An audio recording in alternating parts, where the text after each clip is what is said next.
రాష్ట్ర ప్రభుత్వం తెచ్చిన కొత్త పాలసీ, దీని వెనుక ఉన్న స్కామ్ను ఇంకింత లోతుగా మరిన్ని కీలకమైన విషయాలను ఈరోజు బయటపెడతా ఉన్నాం.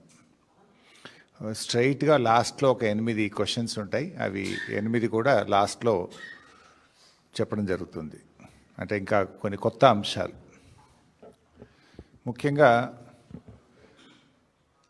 ఈ హిల్ టీపీ అంటే ఏదైతే Hyderabad industrial land transformation policy అని నిన్న రాష్ట్ర ప్రభుత్వం తెచ్చిందో, ఇది మరొక తాజా స్కామ్. కుంభకోణాలకు కేర్ ఆఫ్ అడ్రస్ అయినటువంటి కాంగ్రెస్ పార్టీ కొత్తగా చేస్తున్నటువంటి తాజా స్కామే ఈ HILTP. నిజంగా చెప్పాలంటే ఇది Hyderabad industrial land transformation policy కాదు, Hyderabad industrial lands looting policy.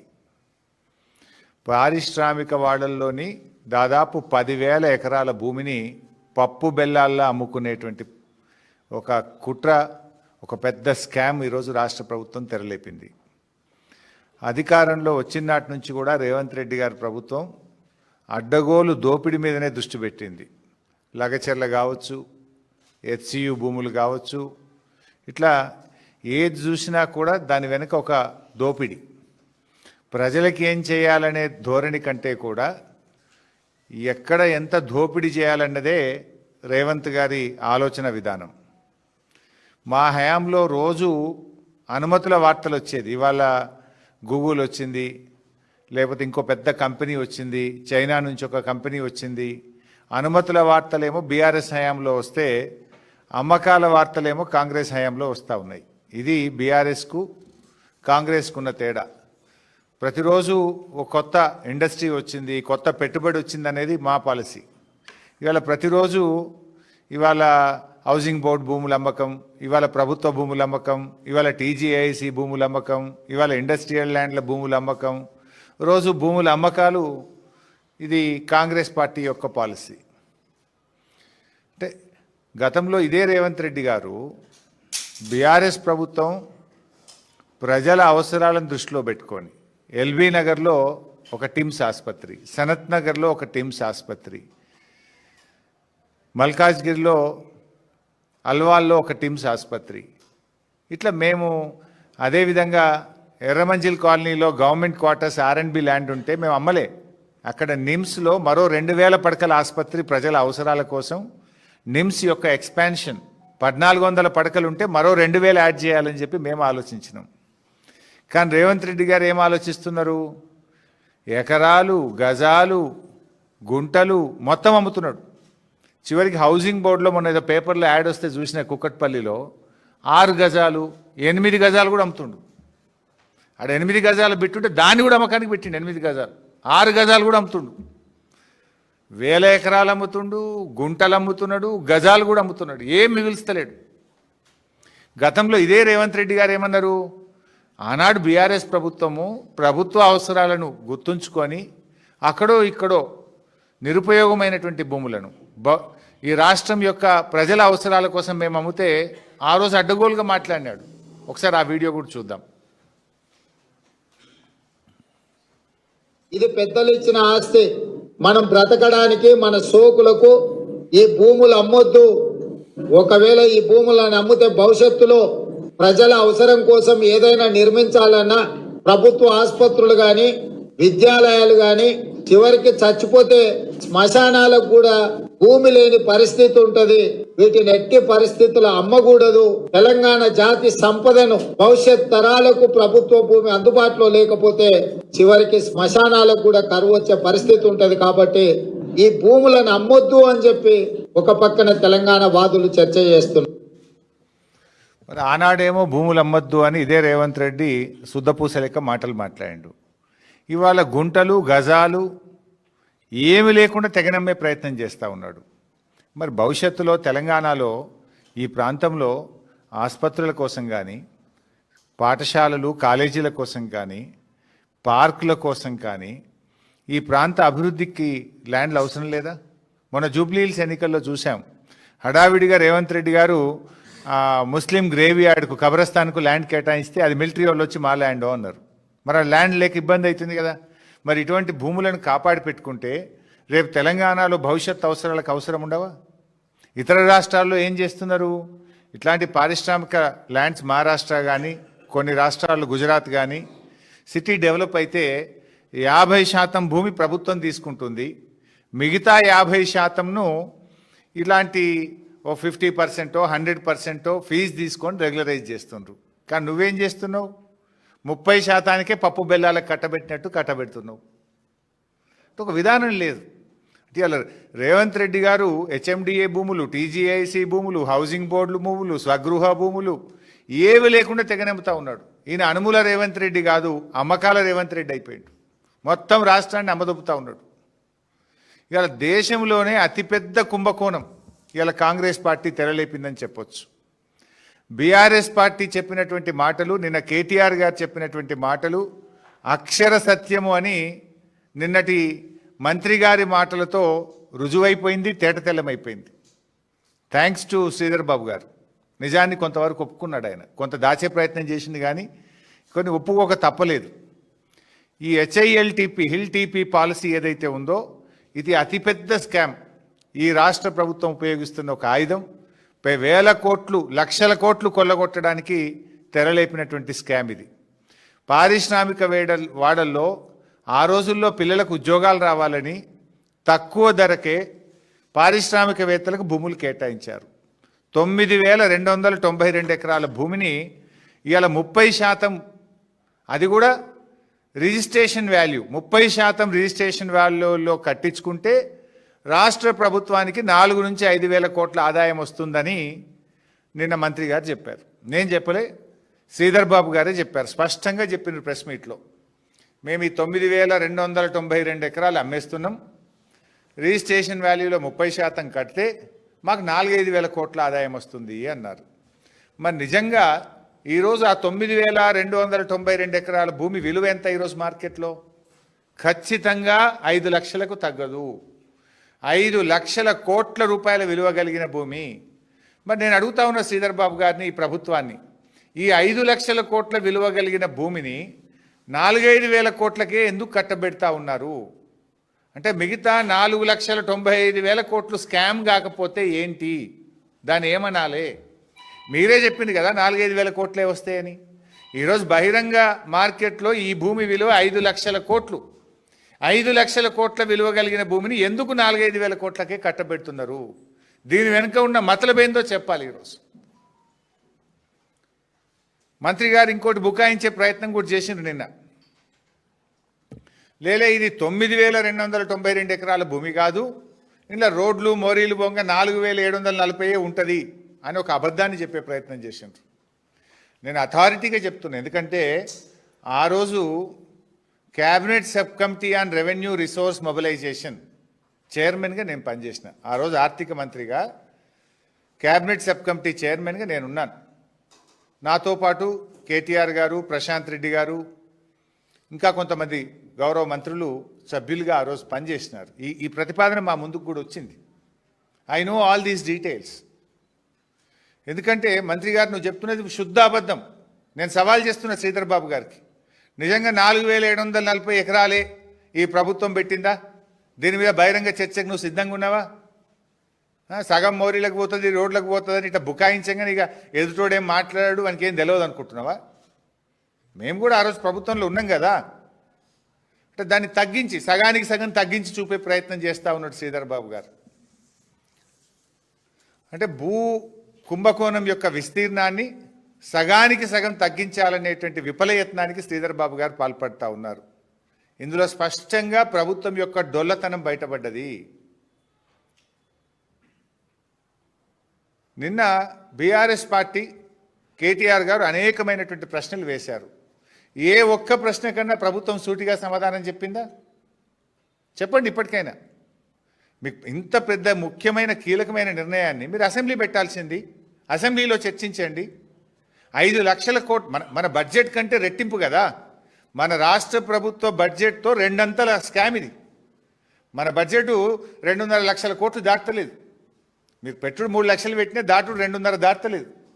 అంటే 5 లక్షల కోట్లు అంటే 2 సంవత్సరాల బడ్జెట్తో సమానమైన ఇంత ప్రధానమైనటువంటి నిర్ణయాన్ని మీరు శాసనసభకు పెట్టకుండా సభలో చర్చించకుండా రాత్రికి రాత్రే పాలసీ పెట్టి వేల కోట్లు లక్షల కోట్లు కొల్లగొడతామంటే బీఆర్ఎస్ పార్టీ చూస్తూ ఊరుకోదు.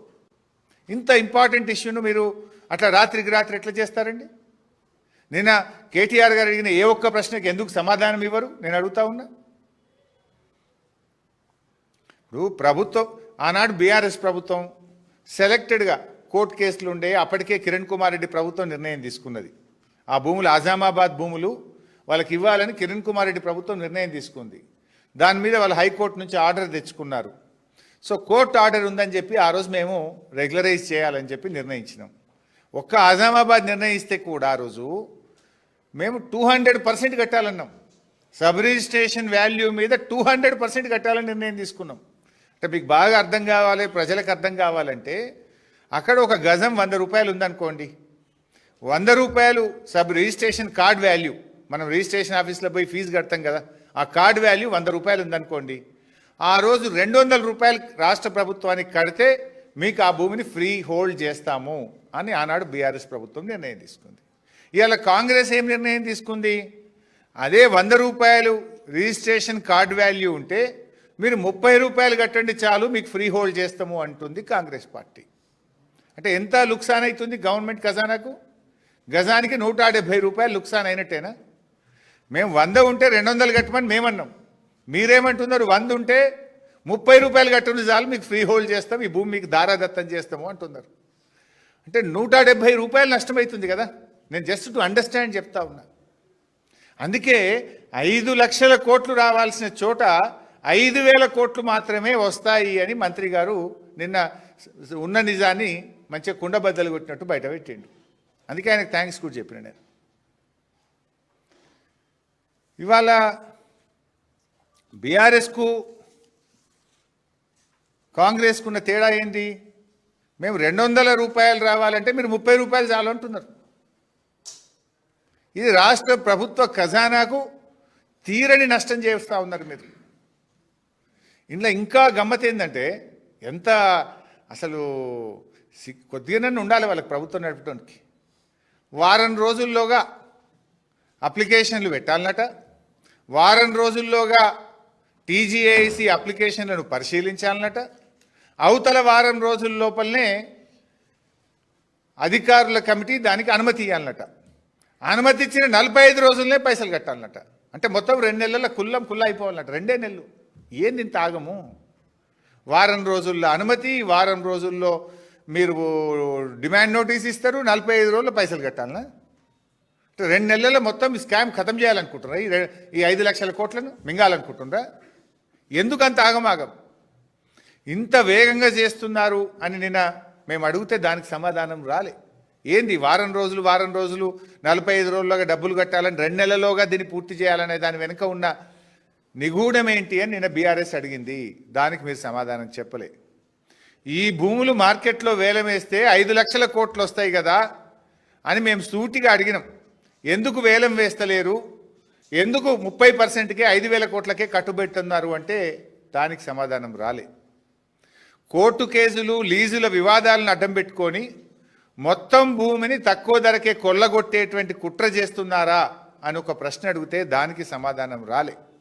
అంటే మేము అడిగిన ఏ ప్రశ్నకు నిన్న మంత్రి గారు సూటిగా సమాధానం చెప్పలే. పైగా ఒక మాట అన్నారు, 60-70% పెడితే వస్తారా అన్నాడు. మరి మేము 200% పెడితే ఆ రోజు కొంతమంది కట్టలేదా? పక్క రాష్ట్రాల్లో 50% భూమి తీసుకొని మిగతా 50% చేస్తలేరా? ఆ 50% తీసుకుంటే ఇడ కూడా ఒక 4-5 వేల ఎకరాలు వస్తే హైదరాబాద్లో ఒక లంగ్ స్పేస్, అరే ఒక బస్ డిపో కడదామన్నా, ఒక బస్ స్టాండ్ కడదామన్నా, ఒక హాస్పిటల్ కడదామన్నా, ఒక కాలేజీ కడదామన్నా, ఒక స్కూల్ కడదామన్నా, ఒక పార్కు కడదామన్నా ప్రజలకు హైదరాబాద్లో ల్యాండ్ దొరుకుతుందా? అన్నా నువ్వే మాట్లాడినావు కదా, నేను నోరా మోరా? మేము శ్మశాన వాటికకు బొందలగడ్డ కూడా జాగ ఉండదని మాట్లాడినావు కదా. ఇవాళ నువ్వు బొందలగడ్డ కూడా జాగ లేకుండా గజాలు కూడా ఎందుకు అమ్ముతున్నావు మిస్టర్ రేవంత్ రెడ్డి?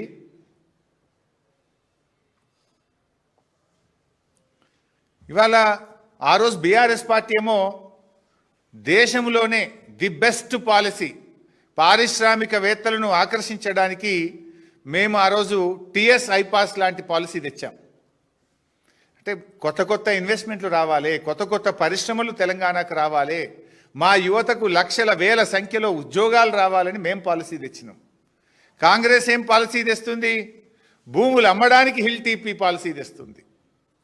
ఉన్న భూములు తెగనమ్మడానికి ఈరోజు హిల్ టీపీ పాలసీ తెస్తున్నారు.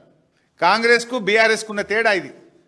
బీఆర్ఎస్ ఏమో పెట్టుబడులను ఆకర్షించింది, ఇండస్ట్రీస్ తెచ్చింది, ఉద్యోగాల కల్పన చేసింది. కాంగ్రెస్ ఏం చేస్తుంది?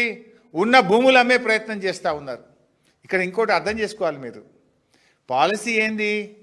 ఓఆర్ఆర్ లోపల ఉన్నటువంటి కాలుష్యానికి కారణమైన పరిశ్రమలు బయటకు తరలించాలి. కానీ వీళ్ళేం పెట్టినరు? అన్నీ కొన్ని గ్రీన్ ఇండస్ట్రీ ఉంది, కొంత కాలుష్య రహితమైన పరిశ్రమలు, ఉద్యోగాలు కల్పించే వ్యాపారాలు కూడా నడుస్తున్నాయి. ఇప్పుడు నీ పాలసీ ప్రకారం ఏంది? వాళ్ళు కూడా పోతే ఉన్న ఉద్యోగాలు కూడా ఉడవీకే కథ మీది. ఉద్యోగాల కల్పన మాది, ఉద్యోగాలు ఉడబెట్టే కథ మీది. ఓఆర్ఆర్ లోపల there are some green industries, no pollution. ఇలా వాళ్ళకు కూడా నువ్వు పాలసీ పెట్టి మీరు కూడా తీసుకోండి రా బై, ఎందుకంటే ఆర్ఆర్ ట్యాక్స్ కావాలి కదా మీకు.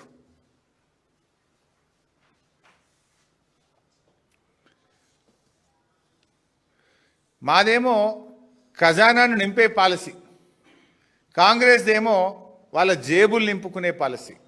మేము 200% ట్యాక్స్ పెట్టి ఏందన్నట్టు ఖజానాకు పైసలు వస్తే పేదలకు ఇచ్చినాం. మేము కళ్యాణ లక్ష్మి ఇచ్చినాము, రైతు బంధు ఇచ్చినాము, 2000 పెన్షన్ ఇచ్చినాము, కేసీఆర్ కిట్ ఇచ్చినాము.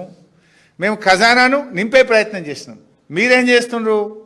కాంగ్రెస్ పార్టీ నాయకుల జేబులు నింపుకునే ప్రయత్నం, మీ కుటుంబ సభ్యుల జేబులు నింపుకునే ప్రయత్నం మీరు చేస్తూ ఉన్నారు. ప్రజలకు ఇచ్చిన గ్యారంటీలు వదిలిపెట్టినరు, దోచుకునే పాలసీలు తెస్తున్నారు. ఓఆర్ఆర్ లోపల ఉండేటువంటి భూములు బంగారం లాంటి భూములు, ఇవి బంగారంతో సమానం. భవిష్యత్ అవసరాలను కూడా ప్రభుత్వాలు దృష్టిలో ఉంచుకోవాలి. కానీ అవేమీ పట్టించుకోకుండా ఔటర్ లోపల ఉన్న 9292 ఎకరాల భూములను ఈరోజు కట్టబెడతా ఉన్నారు. గతంలో బీఆర్ఎస్ పాలసీ తెచ్చింది ఈ భూముల కోసం. ఏం తెచ్చినాం తెలుసా? మేము ఐటీకి మార్చుకోండి. మీరు కాలుష్యానికి ఏదైతే పరిశ్రమలు ఉన్నాయో 50% ఐటీ కట్టండి, మిగతా 50% భూములో అందులో ఉద్యోగాలు చేసేటోళ్ళకు ఇండ్లు కట్టుకోండి అనే పాలసీ మేము తెచ్చినాం. సో దట్ అట్లీస్ట్ ఐటీ వాళ్ళని వస్తే సిటీలో పిల్లలకు ఉద్యోగాలు దొరుకుతాయని ఈ భూములను ఐటీ నిర్మించుకోవడానికి, ఈ ఇండస్ట్రీని కాలుష్యమైనటువంటి ఇండస్ట్రీని తీసేసి ఐటీ పార్క్ కట్టండి, 50% భూమి ఐటీ పార్క్ కట్టండి, 50% గృహ అవసరాలకు వాడండి అని పాలసీ తెచ్చినాం.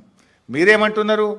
మల్టీపర్పస్ జోన్ ఏమన్నా చేసుకోరు, సినిమా టాకీసులు కట్టుకోండి, అపార్ట్మెంట్లు కట్టుండ్రి, గేటెడ్ కమ్యూనిటీలు కట్టుండ్రి, లేఅవుట్లు వేయండి, అమ్ముకోండి. You have no vision. మీకు విజన్ లేదు. మీకు ఉన్నది విజన్. ఏం విజన్ ఉన్నది? జేబులు నింపుకునే విజన్ ఉన్నది, ఖజానా కొల్లగొట్టే విజన్ ఉన్నది మీకు. ప్రజల కోసం ఆలోచించే స్టోరీ మీకు లేదు. ఉంటే మీరు ఈ పని చెయ్యరు. ఇలా ప్రభుత్వాన్ని ఓ రియల్ ఎస్టేట్ బ్రోకరీ కంపెనీ లాగా నడిపిస్తాం, తమ అనుయాయులకు అడ్డికి పావు షేర్ కట్టబెడతాం అంటే ఎట్లయితుంది? ఇలా బీజేపీని కూడా అడుగుతున్నాం, ఇంత పెద్ద స్కామ్ మీద ఎందుకు బీజేపీ మాట్లాడతలేదు? కుమ్మక్కు రాజకీయాలు లేకపోతే, కాంగ్రెస్తో మీరు కుమ్మక్కు కాకపోతే, బీజేపీకి చిత్తశుద్ధి ఉంటే ఈ భారీ కుంభకోణం పైన సమగ్రమైన విచారణ జరపాలని చెప్పి ఈరోజు మేము డిమాండ్ చేస్తూ ఉన్నాం. ఈరోజు నేను ఒక 8 కోణాలు, ఇందులో 8 ప్రశ్నలు ఈ ప్రభుత్వానికి సూటిగా అడుగుతా ఉన్నా. అంటే ఏ రకంగా ఈ ప్రభుత్వం దోపిడీకి పాల్పడుతుందో సాక్ష్యాధారాలతో సహా నేను బయట పెడుతున్నా. అంటే ఆ రోజు నేను క్యాబినెట్ సబ్ కమిటీ చైర్మన్గా ఉన్నా కనుక ఇవన్నీ విషయాలు ఆ రోజు మా ముందుకు వచ్చినాయి కనుక సంపూర్ణమైన అవగాహనతో ఆధారాలతో ఈరోజు నేను బయట పెడతా ఉన్నా. మొట్టమొదటిది, ఇవాళ there are 2 values. Sub registration value ఒకటైతే టీజీఐసి వాల్యూ ఒకటి ఉంటుంది. ఇందులో 2 రేట్లు ఉన్నాయి. ఆ రోజే మా ముందుకు వచ్చింది. ఒకవేళ ఈ భూములు ఇవ్వాలా, ఇస్తే ఏ రేట్కి ఇవ్వాలి? మార్కెట్ వాల్యూ ఇవ్వాలన్నా, సబ్ రిజిస్ట్రేషన్ వాల్యూ ఇవ్వాలన్నా, టీజీఐసి రేటుకి ఇవ్వాలా అనేటువంటి చర్చ ఆ రోజు మా ముందుకు వచ్చింది, సబ్ కమిటీ ముందుకు. సబ్ రిజిస్ట్రేషన్ వాల్యూ కంటే టీజీఐసి రేటు చాలా ఎక్కువ. టీజీఐసి అంటే ఈ భూములు ఎవరివి? Telangana industrial infrastructure corporation. ఆ టీజీఐసి ధర ఎట్లా నిర్ణయిస్తుంది? వాళ్ళు పెట్టిన పెట్టుబడి ఎంత, దాని ఇంట్రెస్ట్ ఎంత, దాని డెవలప్మెంట్కి ఎంత ఖర్చు అయింది, ఎవరికైనా ఏదైనా అలాట్మెంట్ ఇచ్చేది ఉంటే వాళ్ళకు ఒక రేటు డిసైడ్ అయ్యి ఉంటుంది. ఆ టీజీఐసి రేటు ఇవ్వాలా, ఎస్ఆర్ఓ వాల్యూ సబ్ రిజిస్ట్రేషన్ వాల్యూకి ఇవ్వాలా అని చర్చ జరిగింది. ఉదాహరణకు ఐపీ మల్లాపూర్లో 240 ఎకరాల భూమి ఉంటే ఎస్ఆర్ఓ వాల్యూ 17,581, టీజీఐసి విలువ 36,827, మోర్ దాన్ డబుల్. అంటే మీరు 36,000 నువ్వు భూమి కేటాయించేది ఉంటే నీ టీజీఐసి రికార్డులో 36,000 ఉన్నది. అది ఇడిచిపెట్టి తక్కువ ధర ఎస్ఆర్ఓ వాల్యూకు 17,000కి ఎందుకు అప్పచెప్తున్నావు? అదేవిధంగా ఉప్పల్ ఇండస్ట్రియల్ ఎస్టేట్ ఉప్పల్ 447 ఎకరాలు ఉంది. అక్కడ సబ్ రిజిస్ట్రేషన్ వాల్యూ 21,886, టీజీఐసి విలువ 52,523. నీ ధర 52,000, నీ బుక్కులో 52,523 ఉంటే నువ్వు అంతకంటే తక్కువ ధర 21,000కు, ఆ 21,000లో 30% ఎందుకు కట్టబెడుతున్నావు? What is this? అట్లే గాంధీనగర్లో sub registration value SRO value 14,591, TGIC ధర 46,895, 4 టైమ్స్. నీ ధర 46,000, ఎస్ఆర్ఓ 14,000, ఆ 14,000 30%కే ఇస్తా అంటాడు రేవంత్ రెడ్డి గారు. అట్లు చాలా ఉన్నాయి. ఇంక అట్లా పోతే Hayat Nagar 14,591 SRO value, TGIC value 54,340. ఇవన్నీ మీకు డీటెయిల్స్ అన్ని విడుదల చేస్తా. మొత్తం 21 ఇండస్ట్రియల్ ఎస్టేట్స్ ఉన్నాయి. ఎస్ఆర్ఓ వాల్యూ ఏమో తక్కువ, టీజీఐసి రేట్ ఏమో ఎక్కువ. జనరల్గా ప్రభుత్వాలు ఏం చేయాలి? రెండిట్లో ఏది ఎక్కువ ఉంటే అది అడాప్ట్ చేస్తారు కదా. దేని ద్వారా ప్రభుత్వానికి రూపాయి ఎక్కువ వస్తుంది, రాష్ట్ర ఖజానాకు ఒక పైసా ఎక్కువ వస్తుంది, తద్వారా పేదలకు రాష్ట్ర ప్రజలకు మేలు జరుగుతుందో ఆ పని చేస్తావా? తక్కువ ఉన్నది తీసుకుంటావా నువ్వు? టీజీఐసి ధరను కాదని ఎస్ఆర్ఓ వాల్యూను ఎందుకు అడాప్ట్ చేశారో సమాధానం చెప్పాలండి అని రేవంత్ రెడ్డిని ప్రభుత్వాన్ని డిమాండ్ చేస్తా ఉన్నా. ఆ రోజు మా కేబినెట్ సబ్ కమిటీ ముందుకు వచ్చింది ఈ విషయం. మరి మీరు ఎందుకు దీన్ని తక్కువ ధరది అడాప్ట్ చేసినారు? టీజీఐసి రేట్ను ఎందుకు పరిగణలోకి తీసుకోలేదో ఈ రాష్ట్ర ప్రజలకు సమాధానం చెప్పాలని చెప్పి నేను ప్రభుత్వాన్ని డిమాండ్ చేస్తా ఉన్నా. రెండవ పాయింట్ మీ అందరికీ తెలుసు, బహుశా మీరే పత్రికల్లో చూసి రాశారు, టీవీల్లో చూపారు. గత సంవత్సర కాలం నుంచి ముఖ్యమంత్రి, రెవెన్యూ మంత్రి ఏం చెప్తున్నారు? హైదరాబాద్లో ఎస్ఆర్ఓ వాల్యూలు తక్కువ ఉన్నాయి, త్వరలో భూముల ధరలు పెంచుతాం అని ఎన్నిసార్లు చెప్పిండ్రు? ఈ నెలనే పెరుగుతుందని పేపర్లో బ్యానర్ ఐటమ్, మళ్ళా నెలనే పెరుగుతుంది, ఇక నవంబర్కి వెళ్ళి పెరుగుడని రాసుడు. అంటే అట్లా చెప్పుకుంటూ కొంత వ్యాపారం చేసుకున్నారు, ఏదో ప్రభుత్వ ఆదాయాన్ని పెంచుకునే ప్రయత్నం చేసిండ్రు. అంటే మీరు ఏం చెప్పిండ్రు? ఎస్ఆర్ఓ వాల్యూస్ చాలా తక్కువ ఉన్నాయి, తొలుత ఓఆర్ఆర్ లోపల పెంచుతాం, ఓఆర్ఆర్ లోపలనే మొదలు పెంచుతాం, ఓఆర్ఆర్ బయట మెల్లగా పెంచుతాము అన్నారు. మరి అది అమల్లోకి రాకముందే ఈ పాలసీని ఎందుకు హడావిడిగా అమలు చేస్తున్నారు? ఎవరికి మేలు చేయడానికి అమలు చేస్తున్నారు చెప్పాలి కదా. ఓఆర్ఆర్ లోపల భూముల ధరలు సవరిస్తాము, ఎస్ఆర్ఓ వాల్యూ పెంచుతామని ఇప్పటికి 10 సార్లు ముఖ్యమంత్రి చెప్పిండు, రెవెన్యూ మంత్రి చెప్పిండు. మరి సవరించినాక భూముల ధరలు సవరించినాక మీరు ఈ పాలసీ తెస్తే 10 రూపాయలు ఎక్కువ వస్తాయి కదా ఖజానాకు. ఇది 7 రోజుల్లో దరఖాస్తు, 7 రోజుల్లో క్లియరెన్స్, 45 రోజుల్లో పైసలు కట్టుడు వెనుక ఉన్న మతలబ్ ఏందో ఇప్పుడు అర్థమైతలేదా? అంటే ఇది కొల్లగొట్టుకొని జేబులు నింపుకొని తర్వాత పెంచుతారు. పారిశ్రామికవేత్తలకేమో ఒక విధానం, పేదలకు ఒక విధానం. అంటే పారిశ్రామికవేత్తలకు కట్టబెట్టడం కోసమే కదా భూములు సవరించడానికంటే ముందే పప్పు బెల్లాలకు అమ్మినట్టు ఈ భూములు కట్టబెడుతున్నారు. మీరు ఈ సంవత్సర కాలం నుంచి ఓఆర్ఆర్ లోపల భూముల విలువలు సవరిస్తాం, ఓఆర్ఆర్ లోపల మొదలు పెంచుతాం, ఓఆర్ఆర్ బయట తర్వాత పెంచుతామని చెప్పి ఇప్పుడు అదే ఓఆర్ఆర్ లోపల ఉండే భూములన్నీ ఎందుకు కట్టబెడుతున్నారు? ఇప్పుడు ఈ భూములన్నీ ఎక్కడున్నాయి? ఓఆర్ఆర్ లోపలనే ఉన్నాయి కదా. ధరలు సవరించేదాకా ఎందుకు ఆగుతలేరు? ధరలు సవరిస్తే రాష్ట్ర ప్రభుత్వానికి ఆదాయం పెరుగుతుంది కదా. అంటే మీకు మీ అనుయాయులకో మీరందరూ ఇప్పటికే దీన్ని తయారు చేసుకున్నారు కనుక మీ కమిషన్ల కోసం ఇవాళ ఎస్ఆర్ఓ వాల్యూ సవరించకుండా ఈ భూముల్ని కట్టబెడుతున్నారా లేదా? దీనికి సూటిగా సమాధానం చెప్పండి. ఏది మొదలు? రాష్ట్ర ప్రభుత్వానికి రూపాయి ఎక్కువ వచ్చేది మొదలా, తక్కువ వచ్చేది మొదలా? భూములు సవరించినాక ఈ పాలసీ తెస్తే 4 రూపాయలు ఎక్కువ వస్తాయి కదా, ఎందుకు చేయట్లేదో ఈ రాష్ట్ర ప్రజలకు సమాధానం చెప్పాలి. ఇది question number 2. Then question number 3, ఇందాక నేను చెప్పిందే, బీఆర్ఎస్ 100 రూపాయలు అక్కడ గజం ఉంటే 200 రూపాయలు తీసుకున్నది, కానీ మీరు 30 రూపాయలకే ఎందుకు ఇస్తున్నారు? Already there is a policy. BRS అది కూడా హైకోర్టు డైరెక్షన్ ఉంటే తెచ్చిన మా రోజు 100 ఉంటే 200 తీసుకుందామన్నాం, మీరు 30 రూపాయలకే ఇస్తున్నారు, 170 రూపాయలు లాస్ అవుతుంది కదా. ఎందుకు 30 రూపాయలకు తగ్గించారు? దీనివల్ల రాష్ట్ర ఖజానాకు రాష్ట్ర ప్రభుత్వానికి నష్టం జరుగుతుందా జరగదా? 200ని 30 రూపాయలకు ఎందుకు తగ్గించారు? తద్వారా లక్షల కోట్లు ఈ రాష్ట్ర ప్రభుత్వ ఖజానాకు నష్టం, ఈ రాష్ట్ర ప్రజలకు నష్టం కదా. దానికి మీరు ఇచ్చే సమాధానం ఏంటి? నంబర్ 3. నంబర్ 4, అప్పట్లో మేము ఎల్ఆర్ఎస్ తెస్తే నో ఎల్ఆర్ఎస్ నో బీఆర్ఎస్ అని మమ్మల్ని తిట్టిరా. ఎల్ఆర్ఎస్ ఏంటి బైసాబ్? ఎల్ఆర్ఎస్ అంటే మీలాంటి వాళ్ళు, ఒక పేదవాళ్ళు, అమాయకులో ఆ లేఅవుట్కి అనుమతి ఉందో లేదో తెలియక పట్టా భూమిని డబ్బులు కట్టి రిజిస్ట్రేషన్ ఆఫీస్లో ఫీజు కట్టి ఓ 300 గజాలు 200 గజాలు కొనుక్కున్నారు. ఒక పేదవాడు 300 గజాలు కొనుక్కుంటే ఎల్ఆర్ఎస్కి ఎంత వసూలు చేసింది బైసాబ్? ఎల్ఆర్ఎస్ అంటే పట్టా భూమి, డబ్బులు పెట్టి కొనుక్కున్న భూమి, రిజిస్ట్రేషన్ ఆఫీస్లో ప్రభుత్వానికి బాజాప్తా రుసుము కట్టి రిజిస్ట్రేషన్ చేసుకున్న భూమి, అది లేఅవుట్ రెగ్యులరైజేషన్ స్కీమ్.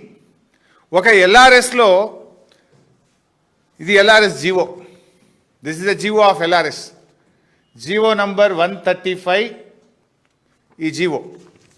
ఈ జీవోను మొన్న కాంగ్రెస్ పార్టీ అమలు చేసింది. ఈ జీవోలో ఉదాహరణకు 30,000 నుంచి 50,000 ఎస్ఆర్ఓ వాల్యూ ఉంటే ఎస్ఆర్ఓ వాల్యూ మీద 80% కట్టాలి. ఇక్కడ చూస్తే మీరు 30 నుంచి 50 అన్నాడు కదా.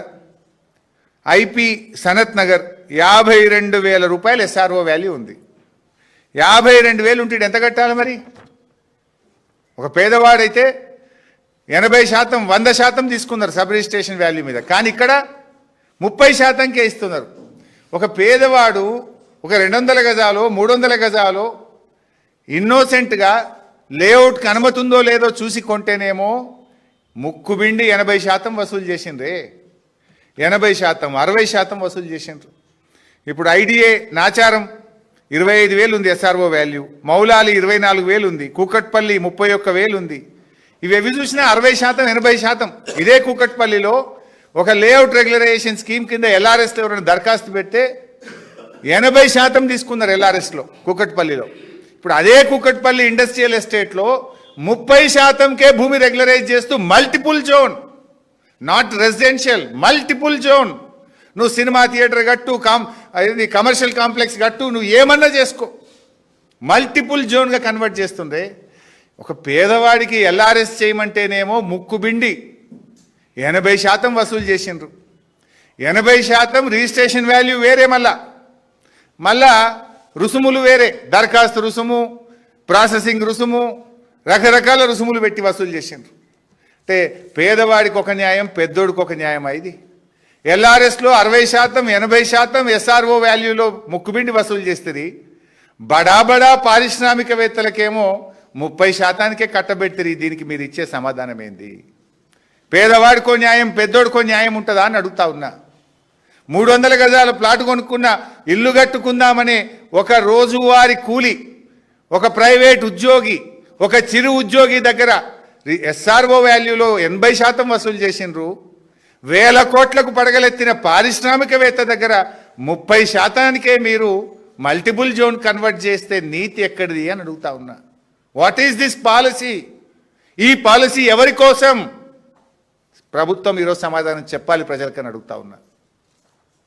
This is point number 4. ఇకపోతే పాయింట్ నెంబర్ 5. జనరల్గా దసరాకు దీపావళికి ఆఫర్లు ఉంటాయి కదా. దసరా ఆఫర్, దీపావళి బోనంజా, ఒక 2 చీరలు కొంటే 3వ చీర ఫ్రీ, లేకపోతే ఏముంటే కేజీ సేల్, కిలో సేల్. ఇప్పుడు ఇంట్లో ఆఫర్ పెట్టిండు రేవంత్ రెడ్డి, ఇంట్లో బంపర్ ఆఫర్ పెట్టిండు ఇంకోటి ఇంట్లో ఈ పాలసీలో. దసరా దీపావళి బోనంజా పెట్టినట్టు రేవంత్ రెడ్డి బోనంజా ఉన్నది ఇంట్లో ఇంకోటి. ఏంటి ఆఫరు? 30% ల్యాండ్ కన్వర్ట్ చేయడమే కాదు, నార్మల్గా ఏముంటుందంటే ఇప్పుడు మా మిత్రుడు రఘు గారికి 1 ఎకరం భూమి ఉన్నది. ఆ ఎకరం భూమి అగ్రికల్చర్ వ్యవసాయ భూమి ఉన్నది రఘుకు. అదృష్టం బాగుండి కొద్దిగా టౌన్ పెరిగింది, దాన్ని రెసిడెన్షియల్గా మార్చాలి లేదా కమర్షియల్గా మార్చాలి, హైవే ఫేసింగ్ ఉంది. దానికి ఏమంటారు? CLU, change of land use fee కట్టాలి హెచ్ఎండిఏలో. సిఎల్యు ఫీజు ఉంటుంది, ఇంకేదో ప్రాసెసింగ్ ఫీజు ఉంటుంది. అట్లా ఎకరానికో 14-15 లక్షలు ఖర్చు అవుతుంది. ఏది అఫీషియల్, అనఫిషియల్ కథ వేరే ఉంది రేవంత్ది. అఫీషియల్దే 14-15 లక్షలు అవుతుంది. ఏది హెచ్ఎండిఏ పరిధిలో చేంజ్ ఆఫ్ ల్యాండ్ యూస్కు కట్టాల్సిన ఫీజు 14-15 లక్షలు మినిమం ఉంటుంది. అది అగ్రికల్చర్ నుంచి రెసిడెన్షియల్ కావచ్చు, అగ్రికల్చర్ నుంచి ఇండస్ట్రీ కావచ్చు, అగ్రికల్చర్ నుంచి మల్టీపర్పస్ జోన్ కావచ్చు, అగ్రికల్చర్ నుంచి టూరిజం కల్చరల్ జోన్ కావచ్చు. ఇలా రకరకాల జోన్స్ ఉంటాయి. సరే, ఒక్కొక్క జోన్కు ఒక రేట్ ఉన్నది. ఎవరు చేంజ్ ఆఫ్ ల్యాండ్ యూస్కి అప్లై చేసినా హెచ్ఎండిఏలో there is a fee. Minimum ఎకరానికి 15 లక్షలు అవుతుంది. ఇక్కడ దసరా దీపావళి బోనంజా ఏంటి రేవంత్ రెడ్డి గారిది అంటే, నువ్వు ఏ ఫీజులు కట్టదాన్ని మాఫ్. ఈ 30%లోనే ఆల్ ప్రాసెసింగ్ ఫీజు కూడా మేమే చూసుకుంటాం. HMDA change of land use ఇంట్లోనే, జిహెచ్ఎంసీ ఏదైనా ఉంటాయి ఇంట్లోనే, నాలా కన్వర్షన్ ఉంటాయి ఇంట్లోనే. ఇక రెవెన్యూనికి రూపాయి కట్టద్దు, హెచ్ఎండిఓనికి రూపాయి కట్టద్దు, అంతా ఆల్ ఫ్రీ. ఇది దసరా బోనంజా, ఇక రేవంత్ రెడ్డి బోనంజా. ఇది ఈ 30% అన్యాయం. వాస్తవానికి టీజీఐసి రేట్ ఒకటి, ఎస్ఆర్ఓ రేట్ ఒకటి. టీజీఐసి రేటు 3 అంతలు ఉంటే అది ఇడిచిపెట్టి ఎస్ఆర్ఓ రేటు పెట్టిండు. ఆ ఎస్ఆర్ఓ రేట్లో ఆ రోజు మేము 200% తీసుకుంటే ఈ పుణ్యాత్ముడు 30% చాలంటుండు.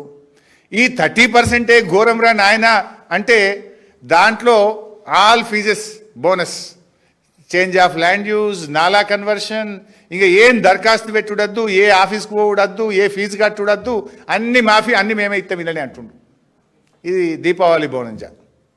దీనికి సమాధానం చెప్పాలి ప్రభుత్వం. దీని విలువ ఈ 9,200 ఎకరాలకు హెచ్ఎండిఏ కానీ నాలా కానీ ఈ కన్వర్షన్ ఫీజుల విలువ 13,500 కోట్లు. 13,500 కోట్లు. ఇది రాష్ట్ర ప్రభుత్వానికి వచ్చే డబ్బు కదా. హెచ్ఎండిఏకి వస్తే ఎవరికి ఉపయోగపడుతుంది? హైదరాబాద్ ప్రజలకు 4 ఫ్లైఓవర్లు కట్టచ్చు, 4 అండర్ పాస్లు కట్టచ్చు, స్ట్రాంగ్ వాటర్ డ్రైన్స్ కట్టచ్చు. ఇది ప్రజల డబ్బు, హైదరాబాద్ ప్రజల డబ్బు. ఇది కాంగ్రెస్ నాయకుల జేబుల్లోకి కొల్లగొట్టే కుట్ర. ఇది 30% అయింది, మళ్ళీ ఫీజులు మాఫీ అయింది. దీనికి సమాధానం చెప్పాలి. ఇది question number 5. Now question number 6.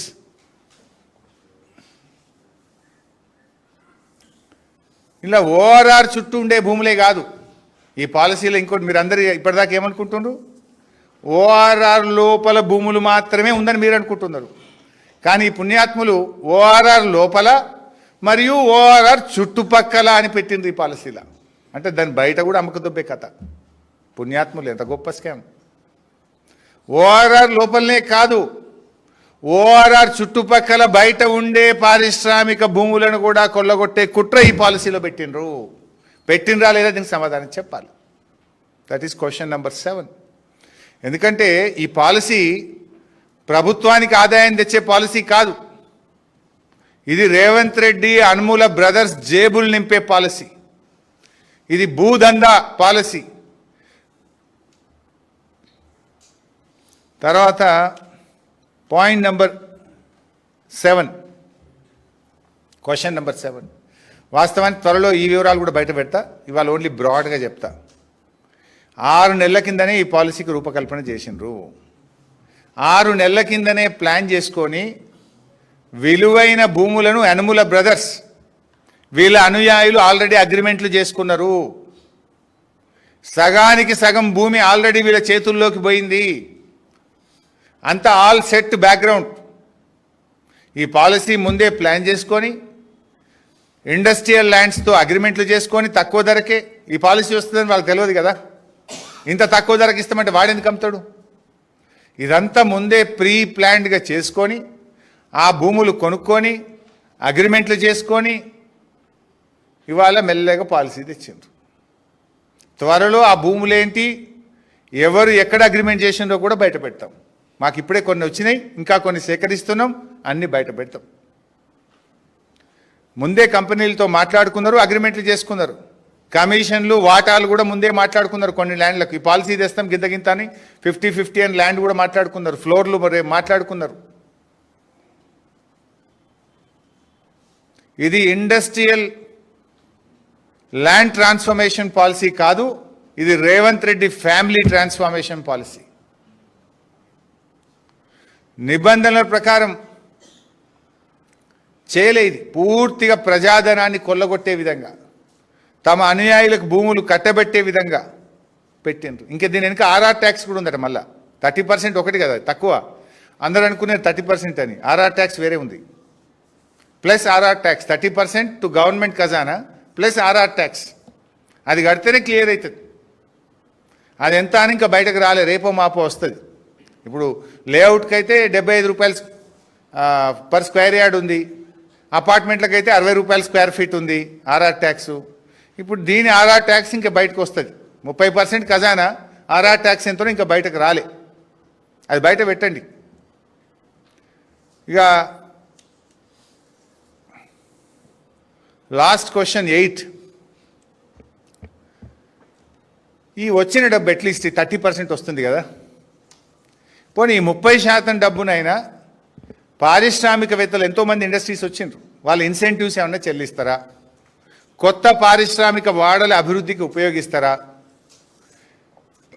ఇండస్ట్రీస్ను ఆకర్షించడానికి పెద్ద ఎత్తున ఇన్సెంటివ్స్ ఇవ్వడమో, బయట ల్యాండ్లు కొని కొత్త ఇండస్ట్రియల్ కారిడార్స్ డెవలప్ చేయడానికి వాడతారా? లేదు మీ కమిషన్ల కోసం ఈ వచ్చిన డబ్బును బడా బడా కాంట్రాక్టర్ల బిల్లులు చెల్లిస్తారా కూడా ప్రజలకు సమాధానం చెప్పాలి. Because this money belongs to TGIC. TGIC భూములు అమ్మితే టీజీఐసికి డబ్బులు వస్తాయి. తెలంగాణ ఇండస్ట్రియల్ ఇన్ఫ్రాస్ట్రక్చర్ కార్పొరేషన్ మరి పారిశ్రామిక వాడల అభివృద్ధికో, పరిశ్రమలను ఆకర్షించడానికో, పరిశ్రమలకు ఇన్సెంటివ్స్ చెల్లించడానికో, నిరుద్యోగ యువతకు ఉపాధి కల్పించడానికో ఉపయోగించాలి. ఈ డబ్బును దానికి ఉపయోగిస్తారా? మీ కమిషన్ల కోసం బడా బడా కాంట్రాక్టర్ల బిల్లులు చెల్లించడానికి ఉపయోగిస్తారా? దీనికి కూడా ఈ 8వ ప్రశ్నకు కూడా సమాధానం చెప్పాలని ప్రభుత్వాన్ని మేము డిమాండ్ చేస్తూ ఉన్నాం. ఎందుకంటే ఫైనల్గా నేను కోరేది ఒక్కటే, ఆ రోజుల్లో ఆనాటి పాలకులు ఇక్కడ పరిశ్రమలు రావాలి, మన యువతకు ఉద్యోగాలు రావాలని ఆ రోజుల్లో ఈ భూములు తక్కువ ధరకే పారిశ్రామికవేత్తలకు ఇచ్చారు.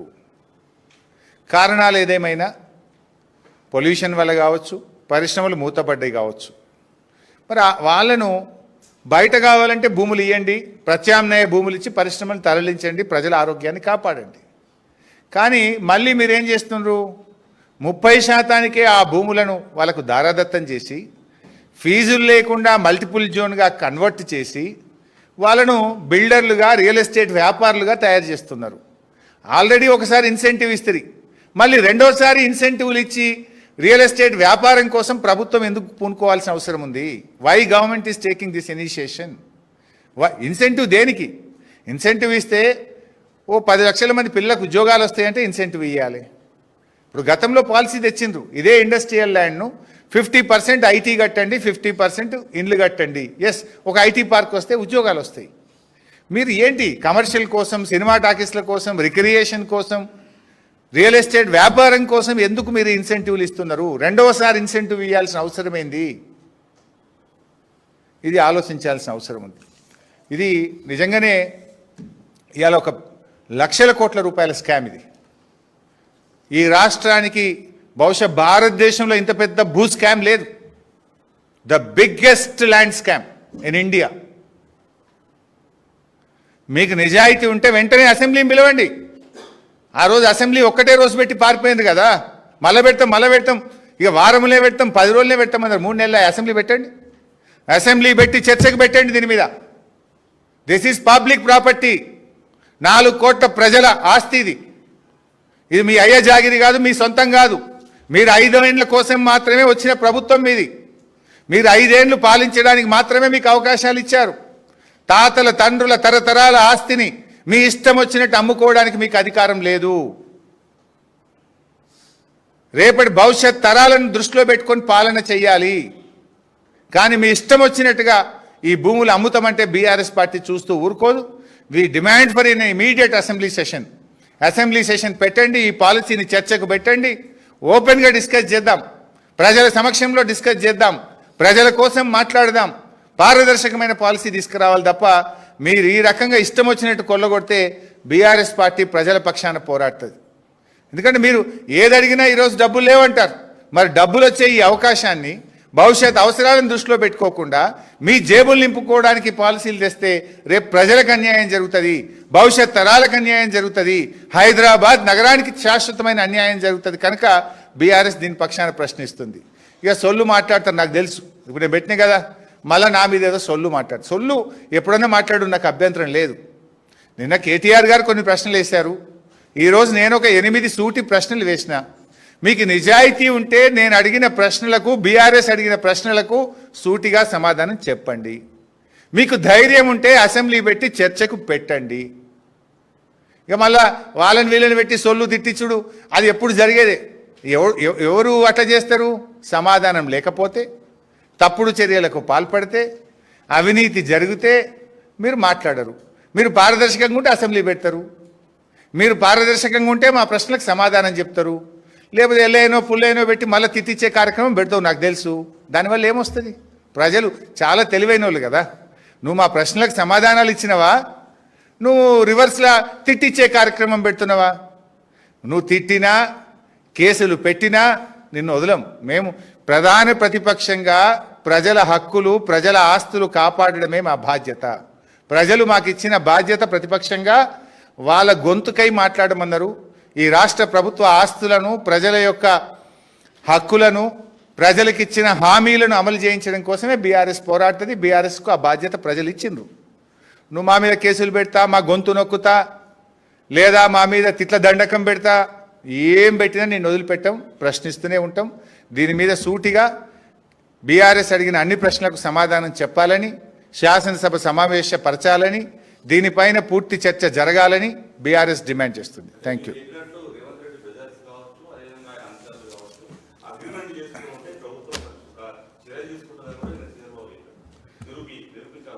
తప్పకుండా చేస్తాను. ఇప్పుడు నేను అడిగిన ప్రశ్నలకు సమాధానం చెప్పండి అన్నిటికీ. ఇప్పుడు ఆయనే చెప్పిండు 5 లక్షల కోట్ల విలువది, 4-5 వేల కోట్లే వస్తాయి అంటుండు కదా. మిగతా ఎవరి జేబులకు పోతున్నాయి?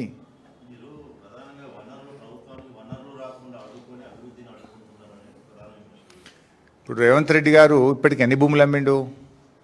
మేము ఎక్కడన్నా కోకాపేట భూములు అమ్మినావు, మొన్న ఇక్కడ అదేంటి హౌసింగ్ బోర్డు భూములు కుకట్పల్లిలో అమ్మినావు, మైండ్ స్పేస్లో అమ్మినావు. మేము ఎక్కడన్నా అడ్డుకున్నామా? ఇవి అడ్డికి పావు షేర్కు, పుట్నాల పేలాలకు అమ్మినట్టు అమ్మితే ఇది రాష్ట్ర ప్రభుత్వ ఖజానాకు నష్టం జరుగుతుంది. కనుక మేము ప్రశ్నిస్తున్నాం. మా ప్రశ్నలకు సమాధానం చెప్పు నువ్వు సూటిగా. లేదు బహిరంగ చర్చకు రా, లేదు అసెంబ్లీ సమావేశపరచు. Thank you.